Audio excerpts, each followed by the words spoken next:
Në seancën për pyetje deputetësh, kreu i LSDM-s Venko Filipçe pyeti kryeministrin Christian Mickoski pse ka lejuar shtrenjtimin e rrymës, duke mos u munduar që Maqedonia të prodhojë rrymë me kapacitetet që posedon. Sipas Filipçes, shtrenjtimi i rrymës do të shkaktojë dhe shtrenjtim të çmimeve të tjera për qytetarët. Pse në këto një vit e gjysmë gati 2 qeverisje, nuk bët asgjë që të përforconi sektorin energjetik dhe prodhimin e rrymës. Pse nuk prodhojmë me kapacitetin maksimal, me kapacitetet tona prodhuese dhe detyrohemi të importojmë rrymë të shtrenjtë dhe të shpallët gjendje krize.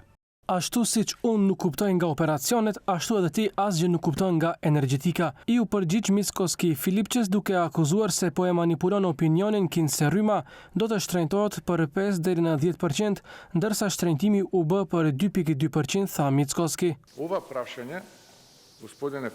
Këtë çështje zoti Filipçe ndoshta më së miri do a jep përgjigjen antari i ri i komitetit tuaj ekzekutiv zoti Bislimovski, i cili është vëlla me kryetarin e KRE-s Marko Bislimovski. Komisioni rregullator është trupi pa varur. Më tepër se 50 persona kanë shkatëruar atë që e la qeveria më pashme dhe MRO-DPMNE-s. E kur unë isha drejtori i ELEM, janë ose në nënhetim ose udhëheqin proceset gjyqësore, ndërsa ish drejtori dhe ish antari i LSDM-s është në arrati.